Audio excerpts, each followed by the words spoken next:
तो कहानी के शुरू में हम एक आदमी को देखते हैं जिसका नाम लियो था, जो बहुत ही मजे की नींद सो रहा था। तभी उसके पास एक घोड़ा आता है जो उसको अपने मुंह से उसके बालों को पकड़ के जगाता है और फिर उसका मुंह बाहर ले जाकर पानी में डुबो दिया था। असल में ये घोड़ा अपने मालिक को इसी अंदाज से जगाया करता था। वो दोनों भी एक जगह पर जाते हैं। लियो अपने घोड़े को बांधकर एक जगह पर आराम करने लगता है। लियो के घोड़े का नाम रेड था। तभी वहाँ पर दो आदमी अपने घोड़ों पर जाते हुए दिखाई देते हैं, जो लियो को देखकर आपस में बात कर रहे थे। कहते हैं कि इसका नाम तो लियो है ना, जो कभी फिल्मों में स्टंट मैन हुआ करता था। मतलब उल्टे सीधे करतब दिखाकर इसने बहुत पैसे कमाए थे, मगर देखो तो आज इसके कितने बुरे हालात हैं कि ये ठीक तरह से 2 वक्त की रोटी भी नहीं खा सकता। अब एक रात लियो होटल में बैठा बियर की बोतलें खाली कर रहा था। दरअसल वो अपनी गरीबी को लेकर बहुत परेशान था। तभी उसके पास एक आदमी आता है जिसका नाम दामी होता है। उससे लियो ने कुछ पैसे उधार लिए थे जो आज तक वो वापस नहीं कर पाया। दामी उसे कहता है कि अगर तुम मेरे पैसे वापस नहीं कर सकते तो ऐसा करो, मुझे अपना घोड़ा दे दो, मैं तुम्हारा सारा कर्ज माफ कर दूंगा। मगर लियो अपना घोड़ा रेड देने से मना कर देता है और कहता है कि तुम यहाँ से चले जाओ। ये सुनकर दामी को बहुत गुस्सा आ गया था। वो लियो से कहता है मैं तुम्हारा घोड़ा तो लाश में लेकर रहूंगा। इस बात पर दोनों के दरमियान में लड़ाई हो जाती है। लियो पहले दामी और उसके आदमी को सबक सिखाता है और फिर बाहर जाकर उसने अपने घोड़े को भी बचा लिया था। अपने घोड़े पर बैठकर उसे खूब भगाता है और एक शो सर्कस भी पहुंच गया था जहाँ पर वो कुछ स्टंट्स करता है और फिर उधर ही दामी और उसके आदमी से अपने घोड़े को भी छुपा देता है। खुद भी वहीं पर छुप गया था,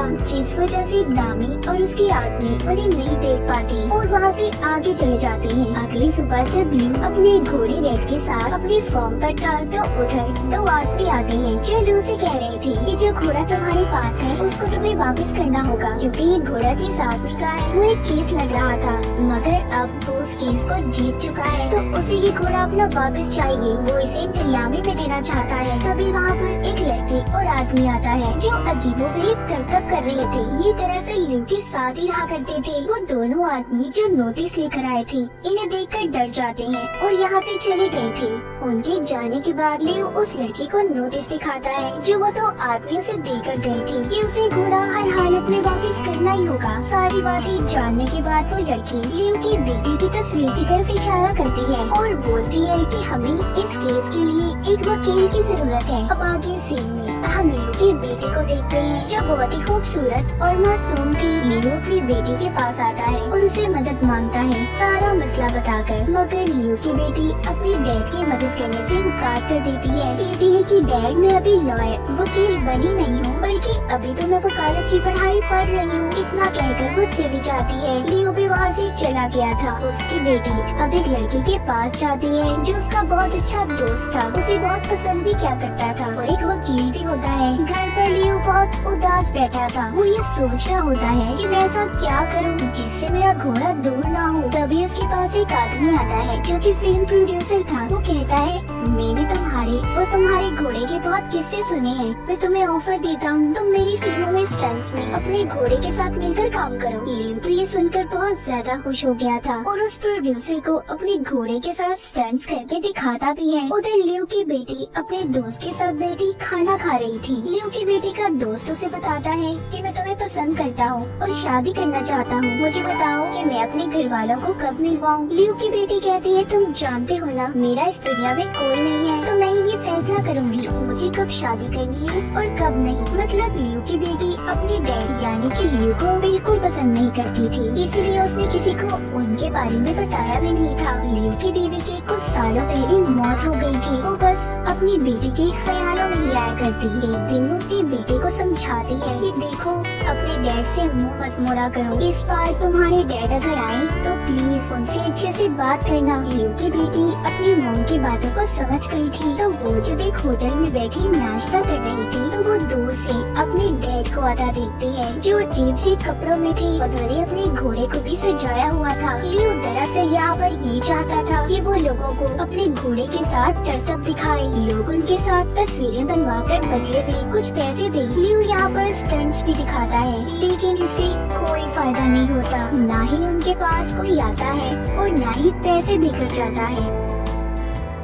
लियो की बेटी भी बैठी ये सब देख रही थी। उसे अपने डैड के बारे में ऐसे बिल्कुल भी अच्छा नहीं लगता, इसलिए वो भी उसे मिलने जाती है और कहती है मेरा एक दोस्त है जो आपका केस लड़ सकता है। लियो की बेटी उस लड़के की बात कर रही थी जो इसे पसंद करता था। वो अपने डैड के फॉर्म पर आकर सभी चीजों को बहुत गौर से देख रही थी। वो रेड से मिलकर भी बहुत खुश होती है। अब रेड भी लियो की बेटी की हर बात को मान रहा था। कुछ देर के बाद लियो की बेटी का दोस्त भी आ जाता है, मगर अपनी इर्द गिर्द अजीबोगरीब चीजों को देखकर डरने लगा था। उधर लियो की बेटी आती है, उसके हाथ पर अपना हाथ रखकर कहती है देखो डरो नहीं, और बोलती है कि आप लोगों ने अभी तक कुछ फैसला नहीं किया क्या, आखिर करना क्या है। तभी इनके दरमियान में बातचीत शुरू होती है और अब यही सी कहानी 3 साल पहले की दिखाई जाती है। लियो को घोड़ा जख्मी हालत में मिला था। उसने उसे खिलाया पिलाया और ठीक कर दिया, साथ ही उसे ये भी समझाया कि तुम अपने घुटनों पर कभी भी मत बैठना। अब इसी के साथ कहानी दोबारा प्रेजेंट मौजूदा दौर में आती है। लियो अपनी बेटी के दोस्त को अपने घोड़े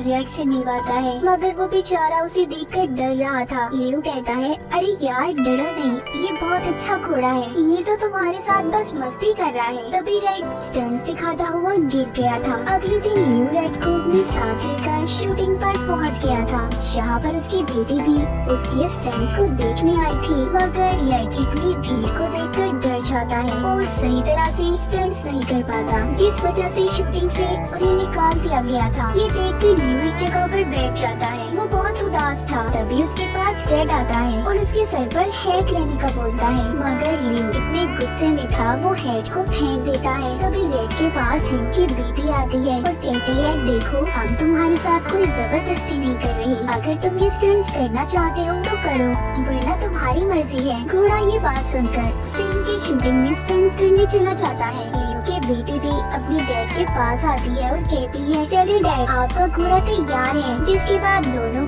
बहुत ही शानदार स्टंट्स दिखाते हैं। हर तरफ रेड और लियो की तारीफ हो रही थी। लियो ये सब देखकर बहुत ज्यादा खुश था। अब ये दोनों ऐसे ही फिल्म में काम को जारी रखते हैं। एक दिन लियो के पास फिर से वही 2 आदमी आते हैं जिनको हमने कहानी के शुरू में देखा। वो फिर से लियो के पास घोड़े को ले जाने का नोटिस लेकर आए थे। लियो की बेटी कहती है देखिए ये घोड़ा और इसकी सवारी किसी की मलकियत नहीं है, तो आप लोग यहाँ से जा सकते हैं। और वो 2 आदमी जिस नोटिस को लेकर आए थे रेड उसे छुपाकर इन दोनों आदमियों को धक्का मारता है। रात को लियो की बेटी के साथ बैठा होटल में खाना खा रहा था कि तभी इनके पास फिर से दामी आता है जो लियो से पैसे मांगने आया था और बहुत ही बदतमीजी से बात भी कर रहा था। तभी ये देखकर रेड को गुस्सा आ जाता है और वो दामी को धक्का देकर तोड़ फेंकता है। इस तरह इनकी एक बार फिर यहाँ लड़ाई हो गई थी। इस लड़ाई में लियो का घोड़ा भी सबको मार रहा था। लियो जल्दी से अपनी बेटी को लेता है और घोड़े पर बिठाकर निकल गया था। हम देखते हैं इस तरह लियो और घोड़ा फिल्मों में मिलकर स्टंट्स करते और खूब पैसे कमाते। तभी एक दिन रेड को स्टंट्स के दौरान चोट लग जाती है। ये देखकर लियो की बेटी को अब बहुत गुस्सा आ रहा था। वो अपने डैड के पास आकर कहती है कि आप भी स्टंट्स करना कब बंद करेंगे डैड, आप कोई और काम क्यों नहीं कर सकते। ये सब बातें सुनकर लियो कोई जवाब नहीं देता। फिर अगली सुबह लियो अपनी बेटी के साथ उसके दोस्त के घर वालों से मिलने जाता है जो लियो की बेटी से शादी करना चाहता था, जो वकील भी था और लियो के रेड के केस में मदद भी कर रहा था। लियो को उन लोगों के बीच में होटल में बैठकर बिल्कुल भी अच्छा महसूस नहीं हो रहा था और अजीब सी हरकतें भी कर रहा होता है। इस बात पर लियो की बेटी कहती है कि आप परेशान नहीं हो, मेरे डैड बड़े लोगों के साथ घुल मिल नहीं सकते, वो कुछ ज्यादा ही सादा तबीयत के हैं। ये बात सुनकर लियो भी कहता है कि हाँ मैं ऐसा ही हूँ, पर मेरी बेटी बहुत अच्छी है, आप मेरी वजह से उसे रिजेक्ट मत कीजिएगा। अब उनके चले जाने के बाद लियो की बेटी अपने डैड को बहुत डांटती है और अच्छे से ना बर्ताव करने पर नाराज हो गई थी। रात को लियो की बेटी रेड के साथ जब टीवी देख रही होती है जिसमें वो अपने डैड लियो की स्टंट्स देखकर बहुत खुश होती है। तभी उधर लियो भी आ गया था और अपनी बेटी के साथ अपनी वीडियो को देखते मजे कर रहा था। तभी उसे यहाँ पर अपने पुराने पल याद आ जाते हैं। उसकी बेटी कहती है बहुत कूल है डैड आप। दोनों की आंखों में आंसू आ गए थे। लियो को यहाँ पर याद आता है कि एक दफा इन्हीं स्टंट्स के दौरान उसके सर में बहुत गहरी चोट लगी थी। इसी चोट की वजह से लियो को पूरे 8 महीने तक कोमा में रहना पड़ा। असल में लियो सब कुछ अपनी बेटी को बता रहा होता है। वो कहता है किसी 8 महीनों के दौरान जब मैंने कोई काम नहीं किया, इसी वजह से मेरे हालात ऐसे हो गए। मैं अपनी बीमारी की वजह से तुम्हारी माँ से भी नहीं मिल पाया। उसकी बेटी सारी बातें सुनकर कहती है, मॉम की टेंशन ना ले, उन्होंने आपको माफ कर दिया था। वो अक्सर मेरे ख्यालों में जो आती है। दूसरी तरफ हम देखते हैं दामी फार्म पर रेड के पास आ गया था और उसे इंजेक्शन लगाकर बेहोश करने की कोशिश कर रहा था ताकि वो उसे अपने साथ ले जा सके। लेकिन तभी रेड की आंखें खुल जाती हैं। ये सब उसे पकड़ने की कोशिश करते हैं और रेड इन सब से बचने की कोशिश कर रहा था। इससे पहले दामी उसे पकड़ पाता, वहाँ पर लियो आ जाता है जो इनकी खूब पिटाई करता है। फिर इसको एक कुर्सी से नीचे की तरफ ले जाता है। इस तरह लियो ने दामी और उसके साथियों को वहाँ से भगा दिया था। अब अगली सुबह एक फिल्म स्टार एक्टर लियो के पास आता है। ये दोनों मिलकर चाय पीते हैं और खूब सारी बातें भी करते हैं। वो एक्टर कहता है, मैं आप और आपके घोड़े रेड के साथ, जिसका मैंने बहुत नाम सुना है, दोनों के साथ मिलकर फिल्म बनाना चाहता हूँ। मगर लियो ने उसे मना कर दिया था। खैर वो तो वहाँ से चला गया। उसी रात जब उसकी बेटी अपने दोस्त वकील के साथ आती है, बताती है, डैड हमें रेड के लिए सबूत मिल गए हैं, वो बाप के साथ रह सकता है। ये सुनकर लियो बहुत खुश होता है। अब वो अपनी बेटी को बताता है कि बहुत बड़ा एक्टर मेरे पास आया था जो मुझे फिल्म की ऑफर देना चाहता है। ये सुनकर उसकी बेटी नाराज हो जाती है, कहती है, डैड फिर वही सब आप शुरू करने वाले हैं, मैंने आपको मना किया था ना। वो नाराज होकर उसके पास से चली गई थी। अगली सुबह लियो भी उस फिल्म की शूटिंग की जगह पर पहुंच जाता है। उसने अपनी बेटी की बात को नहीं माना था। जहाँ पर जब वो कपड़े बदलकर शूटिंग कर रहा था कि तभी उसे अपने घोड़े का ख्याल आता है कि जब वो उसे जख्मी हालत में मिला, जिस वजह से वो ये सोचता सोचता नीचे गिर गया था। उसके दिमाग में बहुत सी बातें चल रही थी। वो उस फिल्म एक्टर से माफी मांगता है और काम छोड़कर चला गया था। अब ये जाकर अपनी बेटी को बताता है कि मैंने वो काम छोड़ दिया, जिसे सुनकर वो बहुत खुश थी। मैंने पहली बार इस काम को खुद मना किया है। लियो की बेटी ये बात सुनकर दौड़ती अपने डैड के पास आ जाती है और रेड के गले लग गई थी। अब आगे हमें कोर्ट का सीन दिखाया जाता है जहाँ पर लियो रेड के लिए केस लड़ रहा था, मगर वो इस केस को हार जाता है। रेड का वकील दूसरी पार्टी के पास जाकर बोलता है, प्लीज उस घोड़े को लियो को वापस कर दे। आपके लिए बेशक ये घोड़ा एक गेम में इस्तेमाल करने वाला जानवर है, मगर लियो के लिए उसकी फैमिली है। लेकिन फिर भी वो लोग इसकी बात को नहीं मानते और यहाँ से चले जाते हैं। उधर दिखाया जाता है लियो जो कि रेड के लिए बहुत उदास था। उससे कहता है कि अब तुम्हारे और मेरे रास्ते अलग होने वाले हैं। ये बात सुनकर रेड उसके पास बॉक्सिंग वाली ग्लव्स लेकर आता है कि वो आखिरी बार उसके साथ प्रैक्टिस करे। इस बात पर वो रेड के गले लगकर बहुत रोता है। अब अगले दिन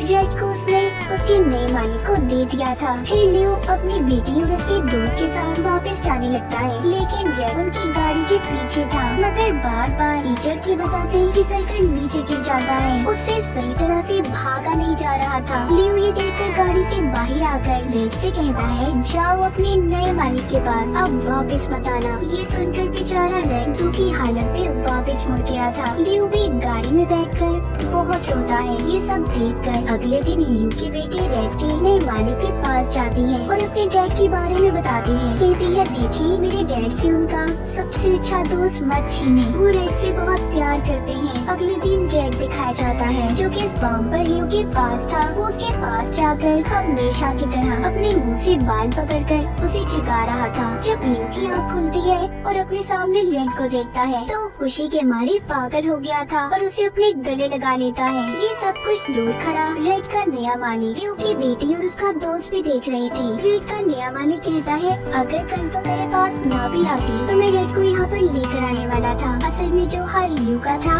वही रेड का। उसने लियो के बगैर खाना पीना सब कुछ छोड़ दिया था। कहानी के आखिर में हमें लियो और रेड दिखाए जाते हैं। उनके पास भागकर लियो की बेटी और उसके साथ उसका दोस्त आता है। तभी रेड के गले लग गए थे।